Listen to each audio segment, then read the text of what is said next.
Hi friends. Tamil cinema இண்டஸ்ட்ரியிலேயே ஏன் Indian cinema இண்டஸ்ட்ரியிலேயே அதிக சம்பளம் வாங்கக்கூடிய மோஸ்ட் வாண்டட் ஆக்டர்னா அது நம்ம தளபதி விஜய் மட்டும்தான். இந்த இமாலய உயரத்தை தொடர்றதுக்கு சினிமாவில் அவர் கடந்து வந்த பாதையை ரொம்ப சுருக்கமா இந்த வீடியோவில் பார்க்கலாம் வாங்க. தமிழ் சினிமாவில் ஹீரோவா ஜெயிக்கணும்னு ஒரு 20 வயசு பையன் அவருடைய அப்பா மூலமா ஹீரோவா அறிமுகமாகிறாரு. பல கனவுகளோட அந்த படம் ரிலீஸுக்காக காத்துட்டு இருக்கும் போது சினிமா இண்டஸ்ட்ரியில இருக்கிற சில பேர் இதெல்லாம் ஒரு மூஞ்சி, இவன்லாம் ஒரு ஹீரோவா, இவனையெல்லாம் யார் யார் தியேட்டர்ல போய் பார்ப்பாங்கன்னு கேவலமா அவமானப்படுத்துற மாதிரி பேசுறாங்க. இதெல்லாம் தெரிஞ்சும் யார பத்தியும் கவலைப்படாம சினிமாவுல ஒரு நாள் நிச்சயமா நான் ஜெயிச்சு காட்டுவேன்னு மனசுக்குள்ள சபதம் போட்டு அவருடைய சினிமா பயணத்தை ஆரம்பிக்கிறாரு தளபதி விஜய். அவங்க எல்லாம் கேலி பண்ண மாதிரியே அவர் நடிச்ச முதல் படம் நாளைய தீர்ப்பு பிளாப் ஆயிடுச்சு. ஆனா அடுத்தடுத்த வருஷங்கள்ல செந்தூர பாண்டி, ரசிகன், தேவா, விஷ்ணுன்னு ஹிட் படங்கள் கொடுத்தும் பெரிய டைரக்டர்களோ பெரிய ப்ரொடக்ஷன் கம்பெனியோ தளபதியை வச்சு படம் எடுக்க முன் வரல. ஆனா இன்னைக்கு 200 கோடிக்கு மேல கொட்டி கொடுக்க நிறைய பேர் தயாரா இருக்காங்க.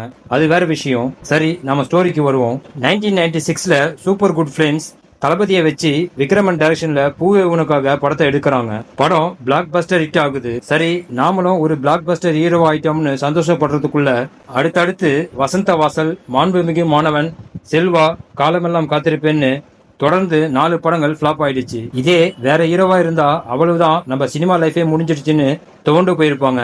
ஆனா தளபதி இதுக்கு நேர்மாறா லவ் டுடே, ஒன்ஸ் மோர், நேருக்கு நேர், காதலுக்கு மரியாதை, நினைத்தேன் வந்தாய், பிரியமுடன், நிலாவேவா, துள்ளாத மனமும் துள்ளும்னு தொடர்ந்து 8 படங்கள் ஹிட் மூவிஸா கொடுத்திருக்காரு. இதுல காதலுக்கு மரியாதை, துள்ளாத மனமும் துள்ளும் இந்த 2 படங்களும் பிளாக் பஸ்டர் ஹிட் மூவிஸ்.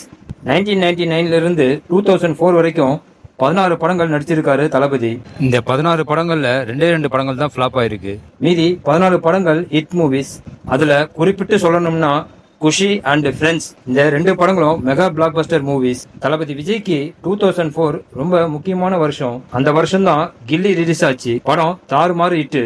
அது மட்டும் இல்ல, தமிழ் சினிமாவிலேயே 50 கோடி வசூல் செஞ்ச முதல் படம் தளபதி நடிச்ச கில்லி படம் தான். இந்த படம் மூலமா உலகம் முழுவதும் இருக்கிற தமிழர்கள் பல லட்சம் பேர் தளபதி ரசிகனா மாற ஆரம்பிச்சிட்டாங்க.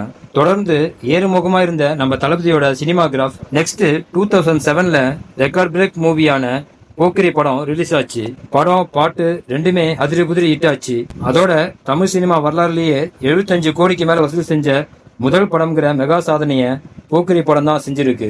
போக்கிரி படம் இவ்வளவு சாதனை செஞ்சும் தளபதி நடிப்புல அடுத்தடுத்து வந்த அழகிய தமிழ் மகன், குருவி, வில்லு, வேட்டைக்காரன், சுறா இந்த படங்கள் எல்லாம் சொல்லிக்கிற மாதிரி ஓடல.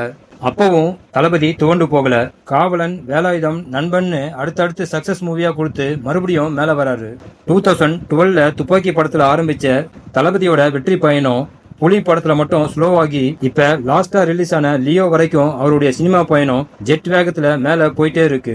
கடந்த 10 வருஷத்துல தளபதியை வச்சு படம் எடுத்தவங்க, விநியோகஸ்தர்கள், தளபதியை வச்சு படம் டைரக்ட் பண்ண டைரக்டர்ஸ்ன்னு எல்லாருடைய சினிமா லைஃபும் மேலதான் போயிட்டு இருக்கு. உதாரணமா சொல்லணும்னா அட்லி, லோகேஷ் கனராஜ் இவங்கள பாருங்க.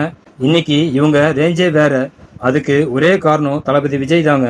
தமிழ் சினிமாவில் கீழ்மட்டத்தில இருந்து ஆரம்பிச்சு இன்னைக்கு யாரும் தொட முடியாத உயரத்துல இருந்தாலும் பழச மறக்காம எல்லார்கிட்டையும் சகஜமா பழகக்கூடிய ஒரே நடிகர் தளபதி விஜய். ஓகே ஃப்ரெண்ட்ஸ், வீடியோவில் தளபதியோட சினிமா பயணத்தை எந்த அளவுக்கு ஷார்ட்டா சொல்ல முடியுமோ அந்த அளவுக்கு சொல்லியிருக்கேன். ஏதாவது முக்கியமான பாயிண்ட் விட்டு போயிருந்தா அதை கமெண்ட்ல சொல்லுங்க. நெக்ஸ்ட் வீடியோ சந்திக்கலாம். ஓகே, தேங்க்யூ, பாய்.